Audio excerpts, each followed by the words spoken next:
Good evening, good morning, good afternoon, wherever you are and whenever you may be watching this, either live or on playback. My name is Michael DiMuccio. Welcome to Hanging Out with Mike DiMuccio. We have a very special guest this evening. It seems that I have the privilege of being able to choose the people I'm going to interview, and in my opinion, they're all pretty special. But this one's a little more special than others for me. This is someone who has been working with me in my organization for quite a few years. And we've gone through quite a bit together, both on a business and a personal level. And we'll get to Maggie just in a minute. If I sound a little bit weird tonight, I got to tell you, I've had the last 24 hours have been nerve-wracking beyond belief. I'm actually talking to you right now live on a different computer than the one I usually do, because it died.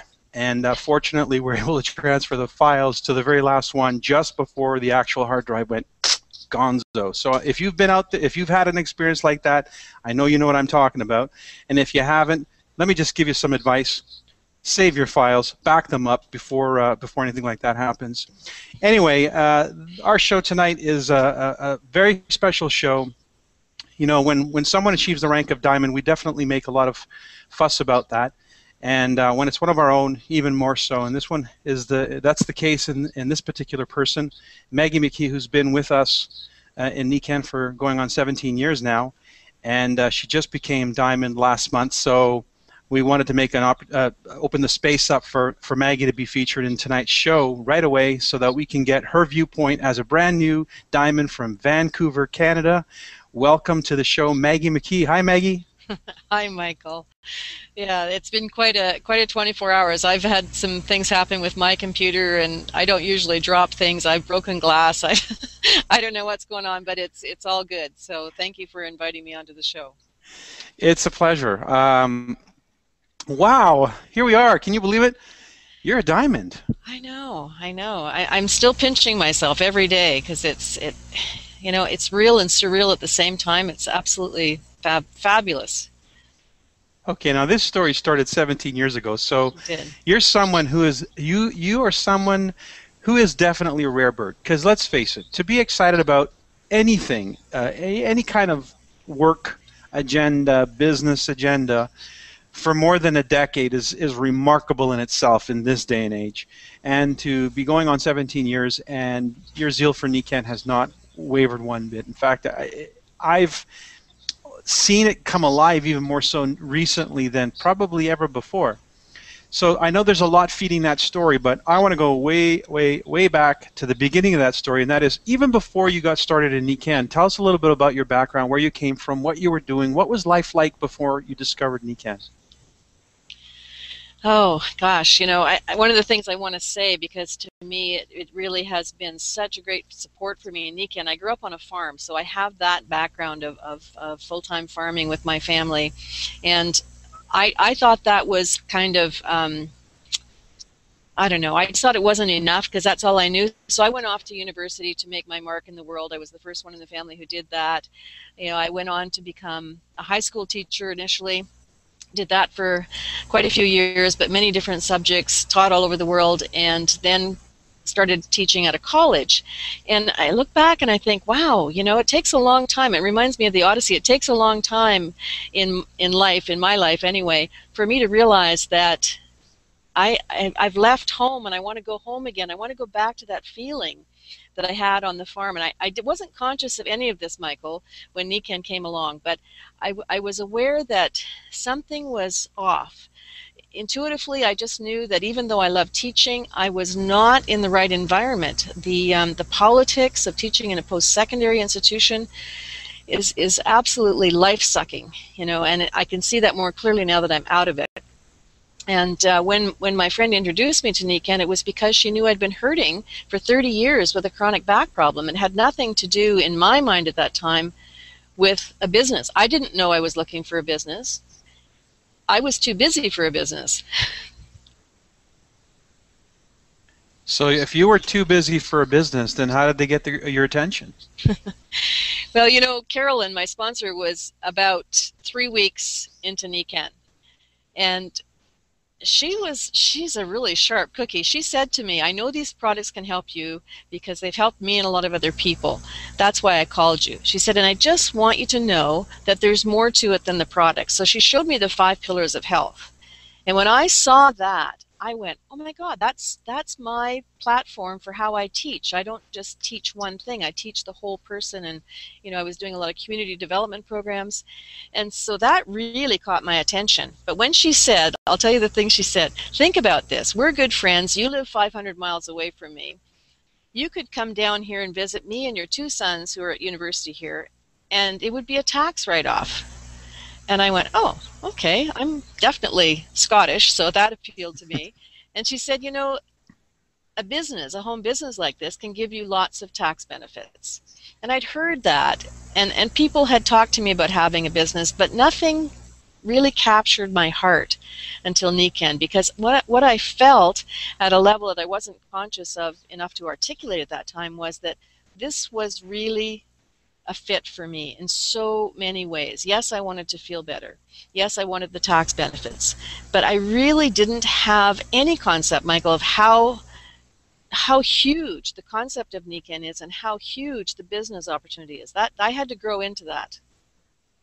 We're getting a little bit of a sound volume adjustment. Maybe you can just bring your mic up a bit. Yeah, that should be good. Okay.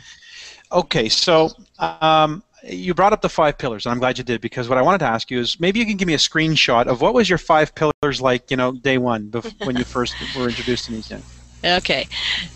The body pillar was hurting 24/7. That was a big concern, and I'm the kind of person who learned to kind of override that. But looking back, I now realize that was costing me big time, because I gave everything at the office, so to speak. When I got home to my family, I really didn't have a lot of juice left.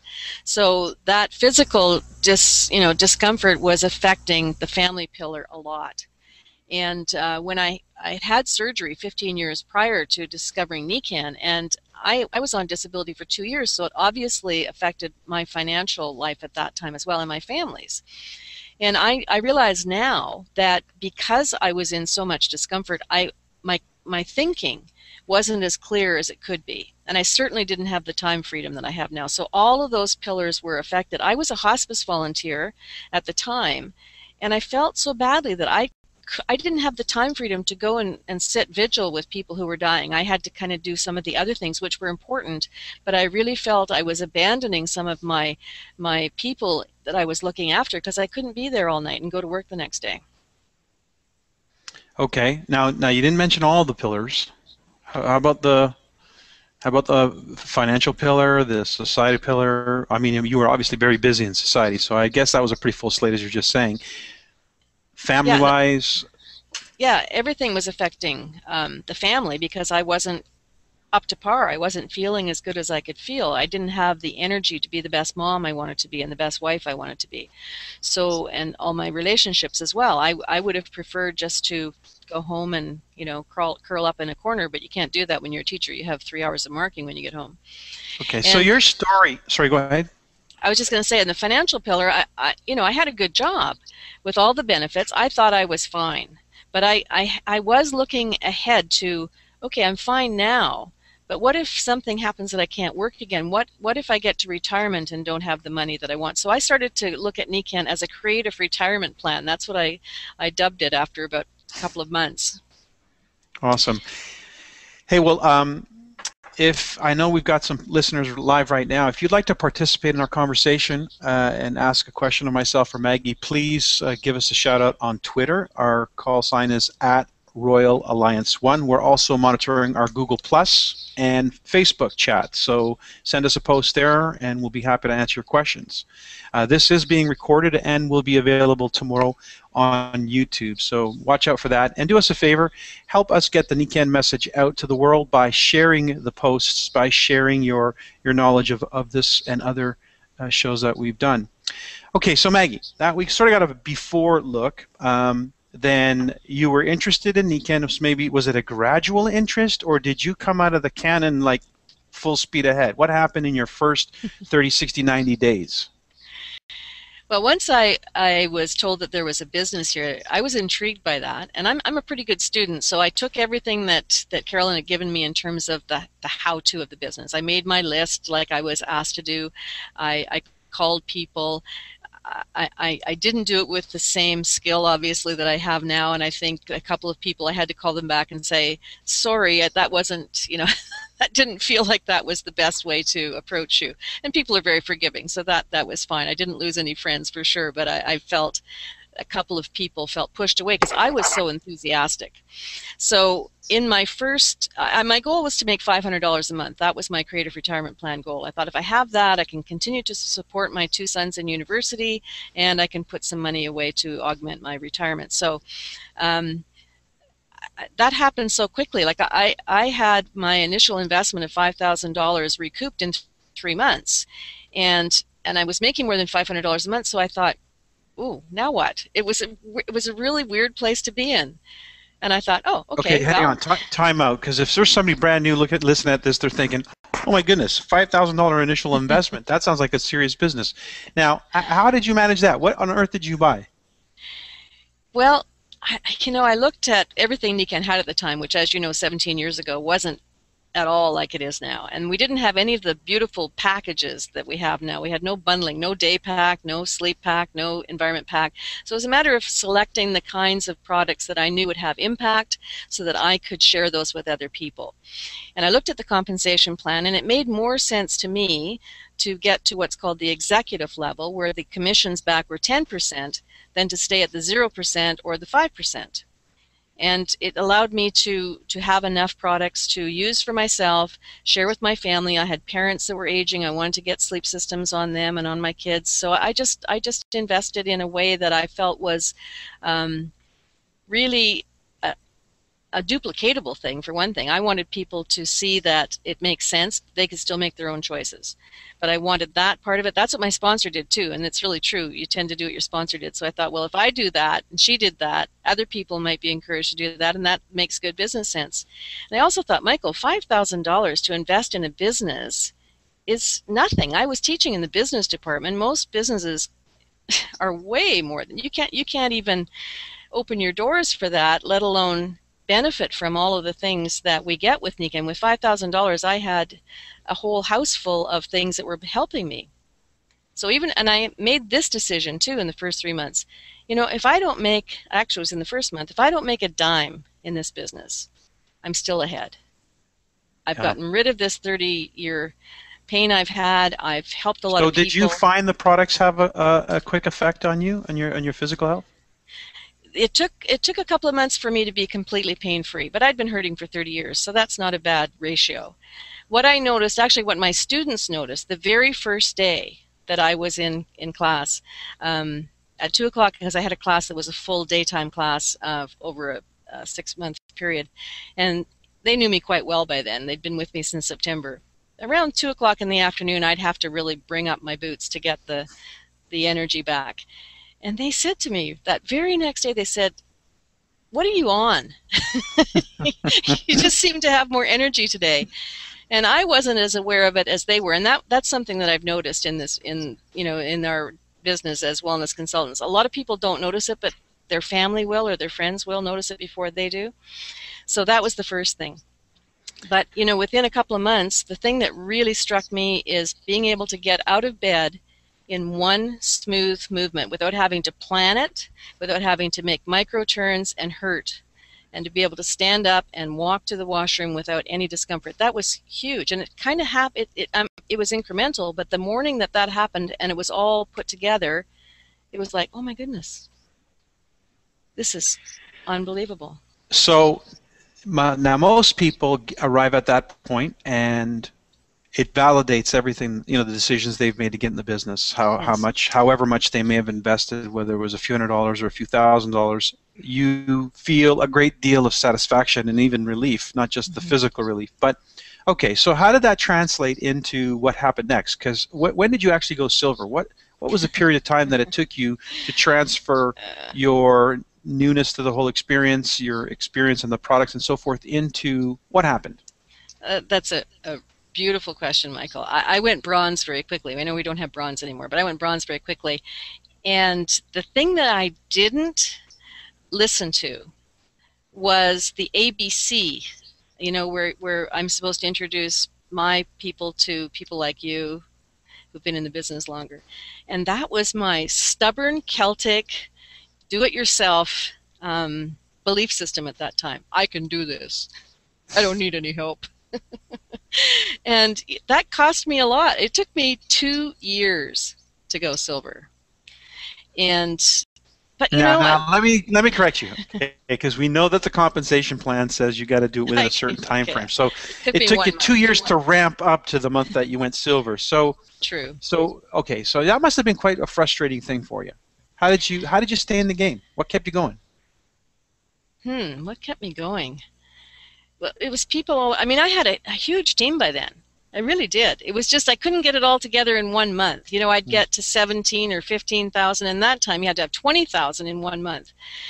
And I just believed so deeply in Mr. Masuda's message and the 5 pillars of health, and I was having fun. When I'm having fun, it's not hard for me to keep going. The money was not as important to me as making a difference.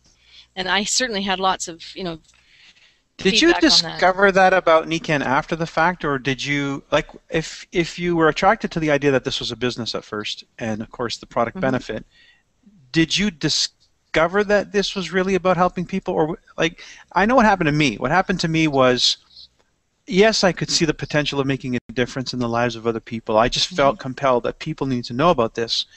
But it wasn't until I started to actually witness it that it really, you know, we get into Nikken and then Nikken gets into us. And that's really what happened to me. I started to, I mean, it brought tears to my eyes. I'd be in meetings at the front of a room, hosting a presentation, hearing testimonials from people in the audience, and I would literally be running tears down my face hearing these incredible stories. Pretty hard to turn away from that. So I guess your experience was somewhat like that. I mean, you said you were having fun. That would be pretty fun.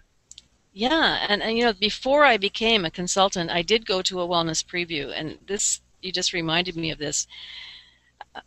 An older gentleman got up, and he went to the front of the room, and he said, "I'm a farmer." And I thought, oh, cool. My dad's a farmer. And he said, you know, I put these insoles in my rubber boots, and I have way more balance when I go to the barn. And I immediately thought of my father, because not that I didn't know he wasn't having any, you know, I didn't know if he had any issues or not, because he's pretty healthy, but I thought, wow, this guy is so real to my heart, and it's made such a, it could just feel it in the way he was telling his story, that it made a huge difference.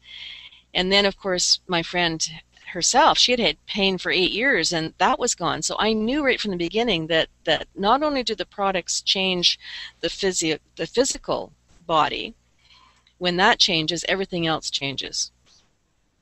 So I was pretty convinced right from the beginning that this was something that would really help not just me, but everybody that I could help understand how this works. Okay, well, there's a question coming right now from our Google Plus line here. This is from Nadine Staff, who asks, do you have a goal as to how many people you talk to about Nikken every day, week, / month? Now, I know your goal may have changed now than then, so maybe let's start with where you were at then. How many people would you say you were in contact with on a daily, weekly, monthly basis? I had very little time. I was teaching full-time. I was a full-time postgrad student in another province, in a city that was 500 miles away from me. I became a single parent that year as well, which had nothing to do with Nikken. That was just another circumstance. And I was a hospice volunteer, so I only had a couple of hours at the most that I could put into this business every few days. So I wish I'd kept track of how many hours, but I just started to work through that list of 100 people, and I would probably make, because it doesn't take long to make a phone call, I would maybe make 10 phone calls to reach 2 or 3 people as many nights as I could, as many times as I could. And I love meeting people, so I also met people outside of calling people that I knew. So and it was fun. I mean, at some points in that it was a little bit not fun, because not everybody embraced magnets in that day. You know, I got a lot of ridicule. But because I was so convinced that this was helpful, I didn't let that deter me. And if it did for a moment, I would call my sponsor and I would say, hey, what are you experiencing? So we would prop each other up because we were both pretty new in the business. So I didn't have a goal of 1 a day or 2 a day. I just did as much as I could in the cracks of time that I had. And I would call people during a break at school, or I would talk to somebody in the hallway just to see who might be interested. And I think I was consistent. Even though I had small amount of time, I was consistent. That's amazing, because I know there's more people that can identify with what you just said, little cracks of time, and yet they might turn around and say, well, that doesn't warrant the kind of an investment that a serious business requires. And here you are, a diamond, second from the top tier in our company, and you did it. You did it with those little cracks in between while you were juggling a whole lot of plates. So that's really impressive. Now, you mentioned that it wasn't until you started doing those ABCs that things sort of came together. So I assume that at some point in time you made that transition and then silver came about, yes? Yes, yes. The month I went silver. Yeah. Okay, so that really was a team effort, you would agree? Yes. And it's because my upline kept calling and saying, "Can we help?" And I kept saying no. And then one day I thought, "Oh, Maggie, stop it! Let these people help you." We keep telling that story. I mean, that you can never stop telling that story of the ABC, because you were surrounded by it and bombarded by it, and yet there's still a natural resistance to. Yeah. If I got to do it, I got to do it alone. Okay, so how long between silver and gold then? 1 year. 1 year, very quick. Okay, so you started to get some momentum going, and then to platinum. See, 90, let's do the math here, 3 years. Okay, so I guess a person who's on a in-between-the-cracks schedule can make things happen within a reasonable period of time. Most businesses 3 to 5 years before you have any hope to break even, let alone be making some money. Were you making any money? I was. I was making enough money that I was able to leave my teaching profession, walk away from a tenured position, which people don't usually do, at a really good college, and it was a very good job. But I realized, Michael, that Nikken was so much more than that. I loved teaching, but I didn't like being in this political soup, and the energy was so negative most of the time. I didn't even go to the staff room anymore because people were just griping and complaining. And it wasn't until I left that job and I went back a couple of months later that it really hit me how desperately unhappy these people were. And I kind of make a joke of it. I say it appeared to me that they were just walking around to save funeral expenses because there was no light in their eyes, there was no joy in their heart, and I had experienced so much of that in Nikken. I had gone to some big events, which are so important in my understanding of Nikken, and seeing people like yourself and Julie Tara at these events and going, that's who I want to be when I grow up. I had such great mentors and models in you folks that I just didn't want to be in that negative environment anymore. So it was a courageous step. It was a big step, but I have never regretted it. Did your kids support you in that step? They thought I was crazy. Oh, what are kids for, right? Yeah. Now they think it's great. Now they think it's great because I'm able to. Well, my younger son thought it was pretty great when I was in Nikken. I think it was in my 3rd or 4th year in the business, and he was at Simon Fraser University, and had an opportunity to go to Turkey for a semester. And he said, "Mom, how am I going to do this?" I said, "Hey, you've asked the right person. I will support you to do that." And when he finished his semester, I said, "And you are not allowed to come home for 6 months." And he said, "What?" I said, "You need to travel. You need to get that education, that experience under your belt." So I was able to support him to travel. I said, "You have to, this is the amount you're going to get, so you have to watch your pennies. But I don't want you home here until the summer because I want you to have that experience." I'll tell you, as a mom, that was just so fabulous, Michael. That brings tears to my eyes still. That's fantastic. Wow.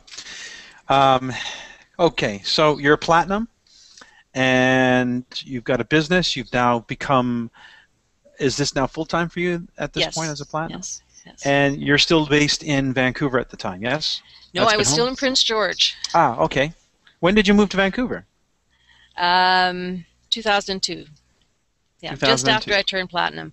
I didn't want to leave as soon as I had the 6 silver there, or whatever it was, the configuration. It was 2 golds and 4 silvers. I knew that people have a tendency to feel abandoned if their upline leaves too soon after they reach a goal, so I stayed for a while. Okay. How long from platinum to diamond? 10 years. 10 years. Yeah. Okay, we need some explanation there. I am so grateful, Michael. I know it sounds Okay, odd. People say... excuse me to interrupt, but yeah, I just read the next question that's just come up, and Okay. I thought before you get into that, let's sort of stick to the where we were at. So, Linda Layton was a guest on Igor Grundle's Yes. Going Silver show. I remember her. She asks from our Google Plus platform, what changed in your business process between silver and gold? Good question. Yeah, I had, as I said, a lot of people on my team by the time I was silver. I can't remember the number, but it was probably 60 or 70 people on my team, and I'd identified some pretty cool leaders. So it wasn't hard to work with 3 really good people to help them get to silver, and then the gold ship, appeared because of that. And those people, I mean, we had depth as well as the width. It was a great time. We had so much. We didn't have the internet, Michael. Remember that when we didn't have the internet? Exactly. How did we manage? How did we manage? I mean, we'd have to go on the NEAT system to get our volume. It was quite bizarre. But we started to have a lot of calls, and we would daisy chain because we didn't have the conference platforms we have now either. So we would daisy chain everybody in, and we'd have a great time, people sharing their stories, and people who wanted to reach silver, we would mentor them, and the excitement of all of those people wanting to reach that goal really made a big difference in the performance. So and the I want to results. recap, because what you just said something so vital, I think, that people need to really understand in the day and age of the computer, the day and age of video conferencing like this, is that what you were able to do and what was so effective in your time, in my time, and in this time is create a community experience. You created a connection point and around which people could gather and share what they felt, what was good about being involved in Nikken, and fueled the fire, so to speak, kind of like literally being around a campfire and sharing stories, and these are experiences that we don't forget. So, and then you just also brought up another interesting point, and that is when people ask me what's the easiest way to go silver, I say usually just help somebody else go silver. Yes. And that's a shift away from the anxiety of I have to get this done, I find that people who tend to get involved in Nikken are people who care about people, and it's pretty hard to be self-serving if you're that type of person. So you kind of identify the goal of going silver as maybe a little self-serving.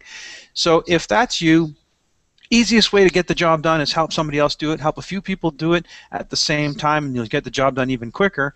And that way your focus is always on the service of others, helping other people achieve advancements in rank, getting recognition, and so forth. Because the best part of this job for me at this point in time, if you want to call it that, is I get to interview new diamonds who are, especially when they're part of my team, that's really exciting because I sort of watched you when you were a little hatchling in Nikken, and here you are all grown up into a big, beautiful diamond.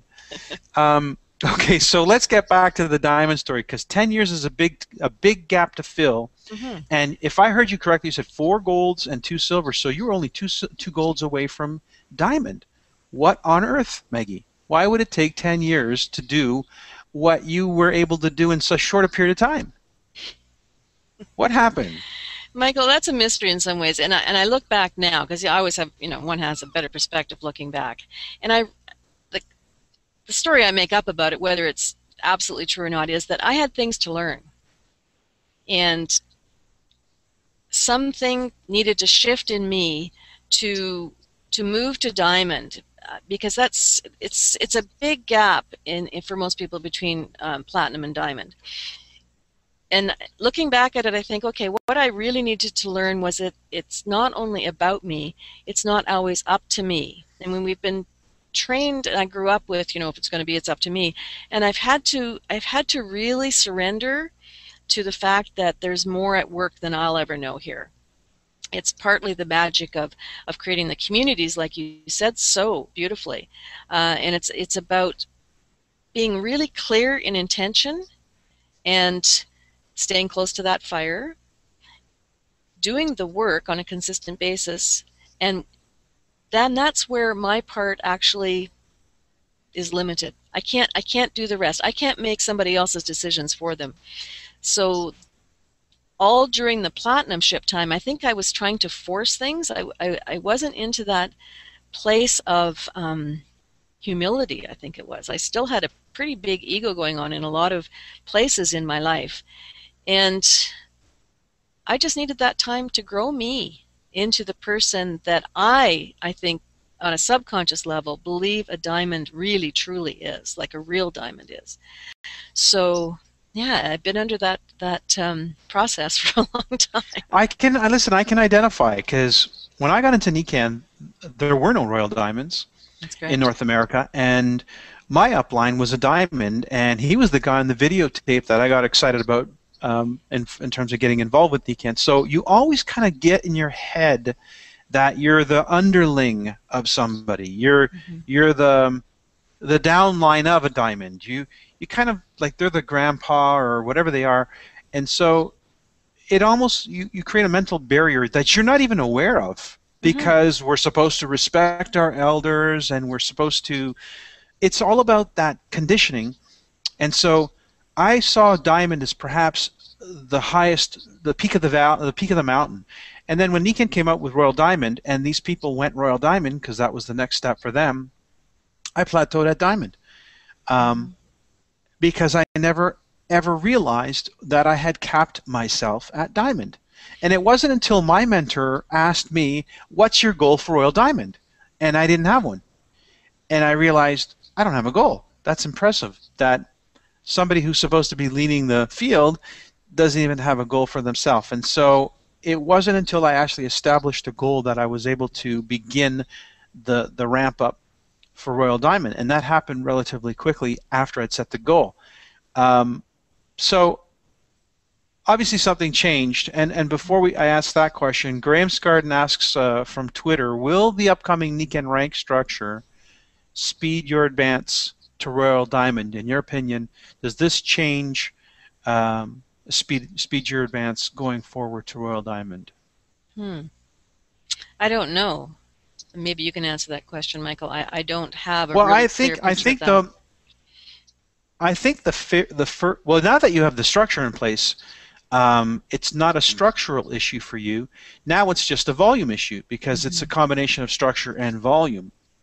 And what feeds that is the reduction of qualifications for silver. Now that people can achieve the rank of silver within a 90-day period, not a 30-day period, and at the reduced volume, that I believe shortens the runway for people to advance in rank, which begins the whole process of people moving up in the ranks again to the higher levels. And so calls like this one that are helping people understand that it's not just, this is what's really cool about your story, that it's not just, because you could have done it a lot faster, a lot sooner, but you had to make an adjustment mentally and emotionally that had to first happen before you could turn the jets back on and make the business part happen, because you had already done as much, if not more, in fact more, than what it would have taken to complete the job in a fraction of the time. But you did not turn that engine on. So we regulate, self-regulate, we establish the height and the of our achievement, I guess, and the speed of our climb more so than we realize. That it's not so much what's going on the outside, but what's going on the inside. And that's what you're saying. It took 10 years. You had some growing to do. So now, was there a point in time, because I know you didn't make it happen, or like it just didn't fall into place. You made a decision. When did you make that decision? What happened? Where were we at in your life? A couple of key things happened over the last year and a half, Michael. And I just want to go back to that mindset inside. And one of the things that I realize now that I wasn't conscious of then was that almost all of the diamonds and Royal Diamonds were either married couples or men. women tended to be platinums. And I don't know if it's that old school thinking that I grew up with on the farm where, you know, there's a rank and file that you obey. And so it was after a lot of conversations with a lot of different platinum women saying, yeah, this is very interesting. Let's see if we can change that mindset. And so I decided, with Julie Tara's help, that that was exactly what I needed to do at that time. So that also took the focus off me and made it about a bigger vision, which I think is, you know, similar to what you were saying before. The best way to go silver is to help somebody else go silver, because if we do it all by ourselves, it's just not the same joy for me anyway. So this diamond ship symbolizes to me an example to single women that it's not an impossible thing to do. There's tons of support. It doesn't have anything to do with gender. It has to do with beliefs. So that was kind of the background. And then a year and a half ago, I was at a leadership camp, and it was one of those leadership camps where they ask you to do absolutely insane things. And if we have time, I want to hear about that. Yeah. So I did something absolutely out of my comfort zone. And I did it because the question was, what would be different if you did this activity versus if you didn't? And it was way, way beyond anything I would even ever think of doing. And I thought to myself, well, it would mean that I can do anything. Because we had two opportunities. One was a mini version of the bigger event. And I did that because it was comfortable. You know, it wasn't that scary. But the big event, I thought, wow, if I can do this, I can do anything. And I remember this conversation I had between my head and my heart, and my head could make up all kinds of stories about why I shouldn't, right? You know, you're about to be a grandmother again, you could die, this is crazy, who do you think you are? All of that. You're the oldest one in this group, who are you to do this? And I just kept switching back into my heart and saying, what does my heart say about this? And my heart would say, there is no fear. You know, if you stay here, if you understand how powerful you really are and how supported you really are, you will do this with ease and grace. And that, you know, it wasn't these words. I'm making these words up now as I'm reflecting on it. But when you do this, when you accomplish this, you will literally be able to do anything that your heart desires. So that was a year and a half ago. Then when Julie Tara, well, the next event was the Royal Alliance in May. I am a great supporter of getting to as many big events as one can, and we used to do that a lot with my team. We would go to all the Royal Team Diamond events. So there I am at the Royal Alliance, and my friend Bernadette McBurney is recognized as a diamond. Yes, she's married, but you know, she's a woman, and we've been masterminding and doing things for years. I thought, wow, this is so cool, and I could feel her joy and her excitement and her family's excitement. So we asked Julie if she could come to Vancouver the following month. And she said, sure. So I came home and I thought, oh my goodness, I just want to get as many people as I can to hear Julie, because she's so amazing. She's so inspirational. So I had many, many guests at the weekend that we'd set up. And she sat down with me during that week and she said, let me see how your business is. And I showed her and she said, Maggie, you only need 3 silvers to be diamond. Let's get it done. So the plan was born, you know, the simplicity of it. And again, it was easier for me because it wasn't about me. It was about helping these 3 people get to silver in strategic places, because I had lots of silvers, but not in the strategic places for rank advancement. You know, even though I had full hip replacement in the middle of that period of time between July 1st when I set that goal and November 30th when I accomplished it, it was just a beautiful exercise in setting the intention, being clear, contacting enough people, doing the work, and totally letting go. There were so many times when I thought, oh my gosh, I thought that was a done deal, and it's gone, and then something better would come in. So it was that allowing and surrendering that was the grace that I experienced in especially in the last month. The last month was just absolutely unbelievable. Now, you brought up Julie. I just want to mention to our audience that Julie is actually kicking off a new show starting Monday, and her Yeah. focus is going to be on discussions about around the 5 pillars of health. So that should be a phenomenal show. If you haven't watched Julie in action, check out her interview, my interview of Julie a few weeks or a couple months ago. Stellar interview. Um, Now, if I'm not mistaken, you started working sort of in a round circle with a group. Did you not? You were mentoring each other, I guess you could say, and supporting each other. Talk a little bit about that. But that also came out of the Royal Alliance in May. We were up in Reed's suite, and with the Platinums were all there, and this magical group of happened. 6 of us women who decided that we could really support each other on this journey. So we formed a mastermind group that has met every week since then. We're down to 4 people at the moment because of life happening for the other 2, but that is just such a gift. I absolutely find that I don't know how even to put it into words, that the support, the laughter. We met at the convention. We all hung out at the convention. It was just so sweet. And out of that, too, I have decided to really become accountable to somebody else. And that's always been something I've skirted around quite well. So I picked C.J. McCarthy as my accountability partner. Well, I asked her, and she accepted. So we've been doing that piece every week, every day, actually, and then talking once a week for the last, I think that's been since September. So how does she hold you accountable? What are the sort of things that you ask her to hold you accountable to? Well, each night we each set 7 goals for the next day. And the next night we check in and say, well, we don't make excuses. We just say, okay, 5 out of 7, 6 out of 7, whatever our score is for that day. And then we set 7 more goals for the next day. And then on Fridays we have a conversation about how that week has been and what we, just how we've grown and et cetera. So it's beautiful because we're really only accountable to ourselves, but putting that out there for me keeps me on task a lot better than if I just say, oh yeah, it's another day, I'll look at my day timer and see what's up. What kind of goals are these? Are these Nikken specific, or are they a little more broad? Do they encompass more of the 5 pillars? They encompass the 5 pillars. There's usually 4 out of the 7 for me that are specific: contacting and inviting, following up, doing presentations, that sort of thing. So a lot of them are from the process. However, for me, what's really important is personal things like exercise. I do daily affirmations and meditation. So those things are really critical, and just spending time with my family. Let's just pick up on that idea of meditation, because I know that's something that's important to you, and it's something I'm sort of newly discovering.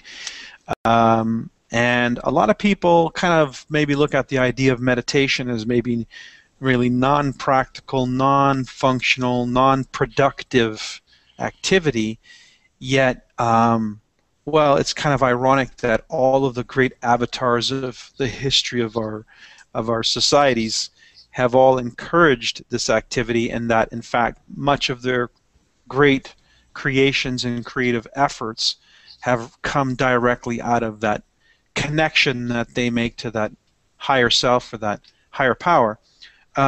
Maybe if you could just chat a little bit about its relevance or its relative importance to your journey.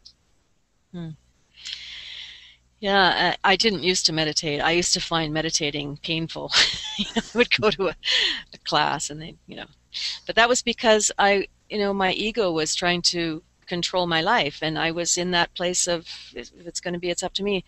And it wasn't until I started meditating fairly regularly that I realized that only through meditation do I truly surrender to something that's bigger than I am, and really welcome. And I don't always articulate what that is, but before this call, for instance, I just spent 10 minutes meditating because I knew it had been a crazy day with all the computer challenges we had, and running here and running there and setting up 4 computers to make sure we had one that worked tonight. And I knew I needed to get into that place of stillness and groundedness to be of service, because when I'm way up in my head and being busy, I don't believe that I am of service to the world in the way that I want to be.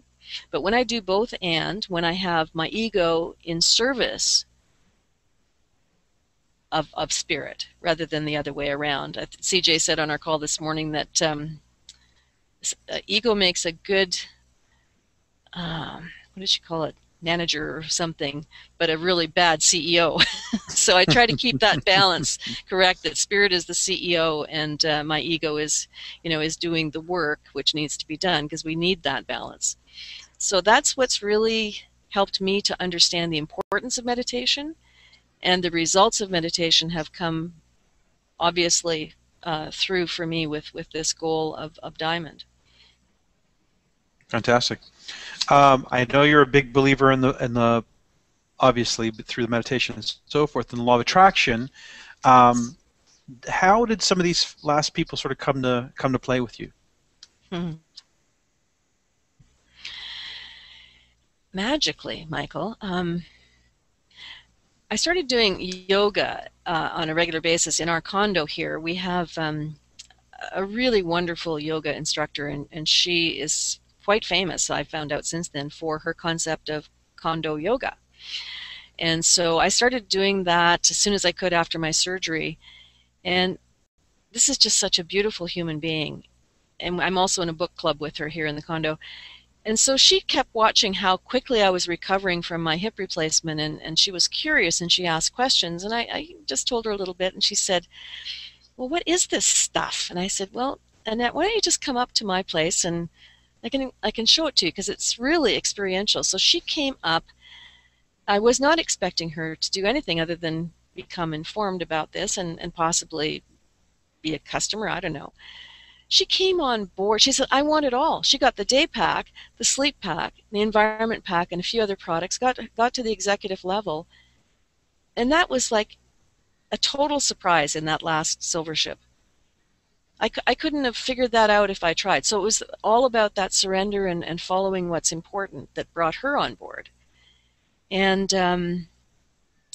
another gal that I had been talking with for a couple of years, I had said to her casually after we had coffee a couple of months ago, I said, so I guess I can just, we didn't talk about Nikken at all during that coffee. I said, so I just want to be clear, you're not interested in becoming part of Nikken at this point. And she said, oh, on the contrary. So she was traveling and doing a few things. So we got together. Again, it was the third week of the month. I thought I had this whole thing done by the end of the first week, because I thought I had all the people in place and it was just going to be bang, bang, bang. Got one senior done in the first 2 weeks, right? And so this gal, she said, well, I'm going here, but I'll be back, and I'll come on Monday. So she came Monday, and it was the last Monday of the month. And she came in at executive. So here we are, we're sitting at, I think we're about 1,500 points from getting the final touches on this silver ship. And I knew that all we needed to do was find someone who wanted to sleep better. Because we had all these sleep coupons from all these packs.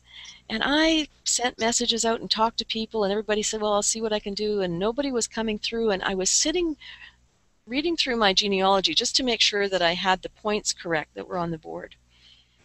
And this little voice inside my head, and I this may sound really weird, but I'm sure it was Rob Mason, said, call George.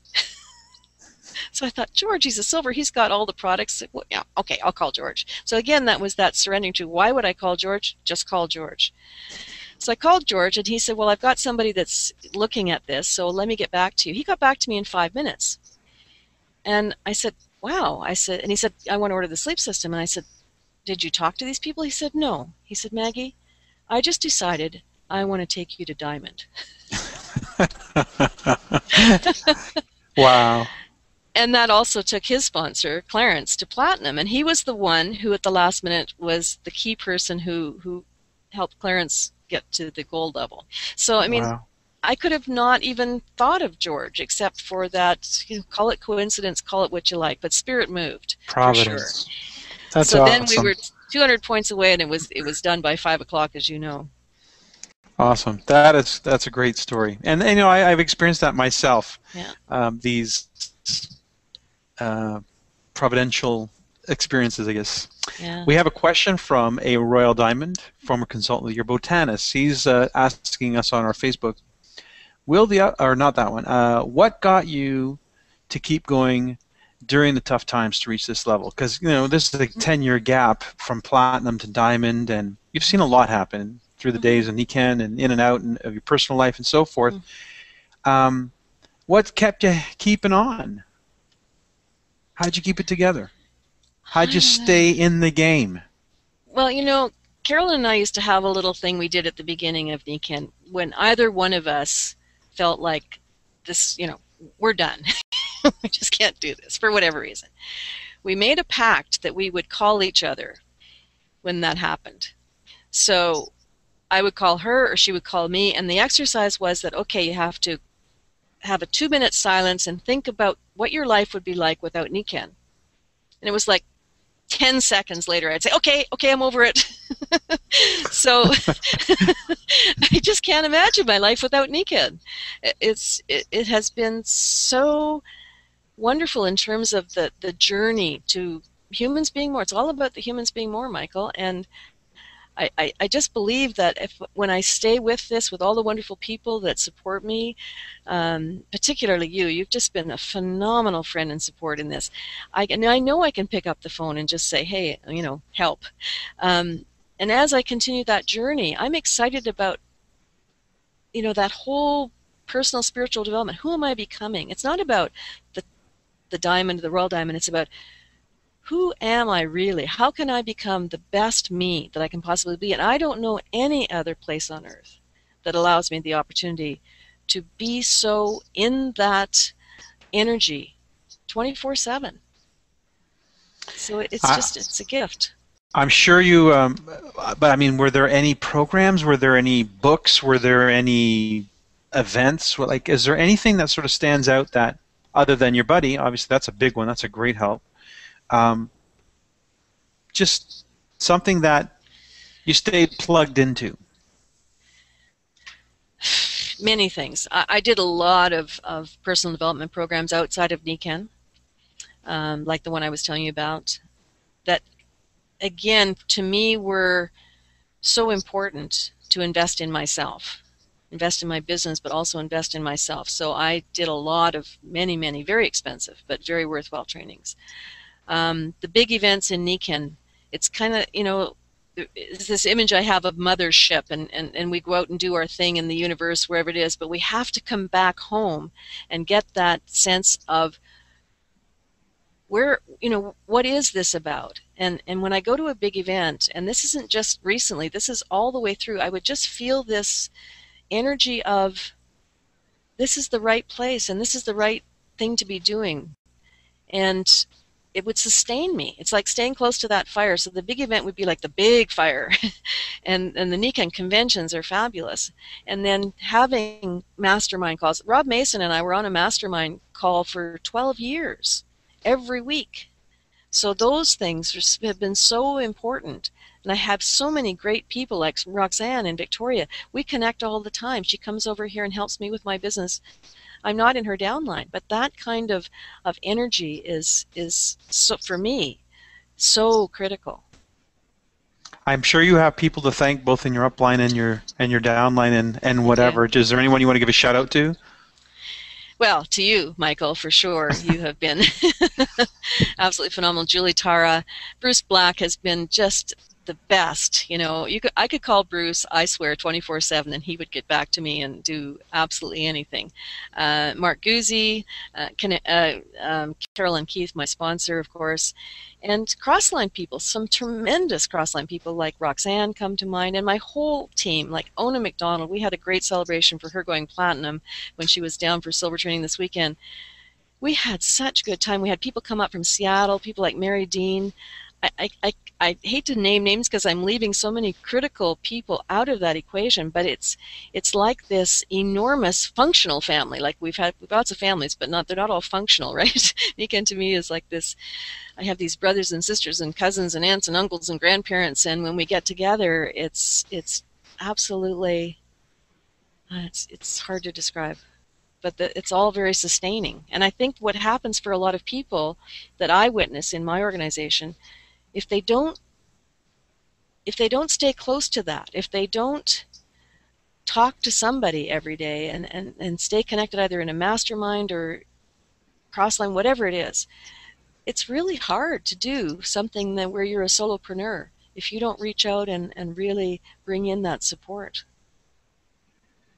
A solopreneur, I've not heard it quite that way, but I guess that's true. I know that business is not easy in general. Mm-hmm. And of course, it's easy to read about the success stories after they're a success, mm-hmm. and you think, wow, were they ever lucky, or wow, did they ever find the right thing at the right time, and all that. And I'm sure if you've taken the time to actually hear some of their stories, you know, mm-hmm. it's been like that for everybody. It's Absolutely. Business is something that will stretch you.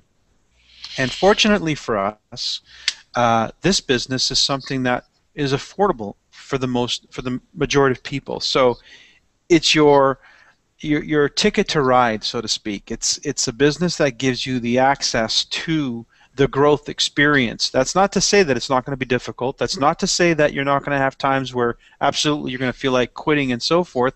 But the point is, the growth comes from not running from that, but going through that, going through and getting to the other side of that. And as you've pointed out, and others on these conferences, there's support. The support is there. It surrounds you if you are willing, and even if it takes you 2 years to figure it out, stick around. Like, I think the lesson you got going here is get in, stay in, never quit, because there is light at the end of the tunnel if you just keep going, keep moving. Okay, we got time for one last question here, I think. So tell me about some of those insane things that you guys did at the camp. Can you think of anything? I can think of that big thing.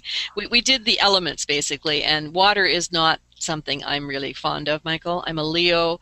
You know, I never really learned to swim. And the challenge was to jump off a 30-foot cliff into the Kananaskis River. And if you know the Kananaskis River, it's really cold and it moves very quickly. And 30 feet is a long way up. And I was, you know, my hip was bothering me at that time, but I decided to do that. And there were so many, it's like this business, there were so many factors that I didn't really understand when I leapt off that cliff. I knew, and they didn't, you know, we didn't have life jackets. They just gave us very little instruction. So I did my best to leap out as far as I could so I didn't hit the cliff on the way down. And I entered the water apparently very gracefully. But what I didn't realize was how deep you go. Mm-hmm. And then I started to kind of panic because, and it's like in this business, when something comes up that I don't expect, I start to have this initial, oh my gosh, can I handle this? And I just, again, it was again about this surrender. I obviously came back up to the surface. And then the next challenge was, oh, I don't know how to swim, and it's a long way to where the landing spot is.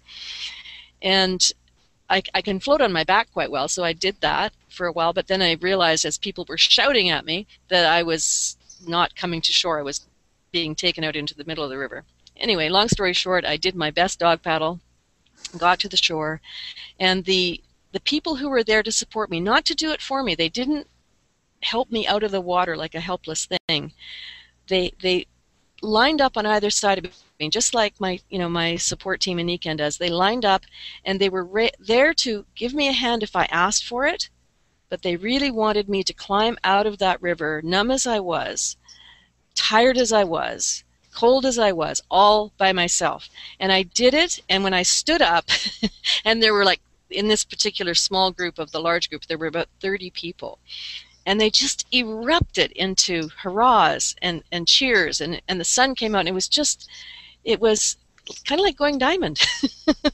I noticed all the posts. It was amazing. And I could have chosen not to do that more easily than the choice I made to do that. And it's the same in this business. It would be easy for me not to choose to do what I needed to do to become a diamond. And it would be easy for me to stop here, but I'm not stopping because I know what I'm capable of and what every person is capable of when they decide that that's what they really want. We do have another question, but I think we're out of time. Barbara Bertucci sent us a Google Plus question. I don't know, maybe take 10 seconds here. With someone new, how are you creating urgency or empowering them to jump in now? It's all about what they want. I don't encourage people to do something that they're not ready to do. But if someone has that desire and someone has, is able to sit down and give me some clarity about what they want so I can truly support them, I think the most important thing is to make it fun and exciting and work with their strengths at the beginning rather than, things that they're not comfortable. What do you really love to do? Let's do it. Let's bring people over here. Let's have a party, whatever they want to do. So I think that's very empowering. I know I'm only their coach, their mentor perhaps. I'm not their boss. And all I can do is support and encourage them to reach to their own goals. Fantastic. Maggie McKee, congratulations. Thank you, Mike. Thank you for joining us on Hanging Out with Mike DiMuccio. We'll see you again. Actually, this next couple of weeks will be Christmas, so we'll be joining you again in 2013. Hey, everybody, enjoy 12/12/12 and December 21, because it's a very special time to be alive in this world. It is indeed. Thank you, Michael. Thank you.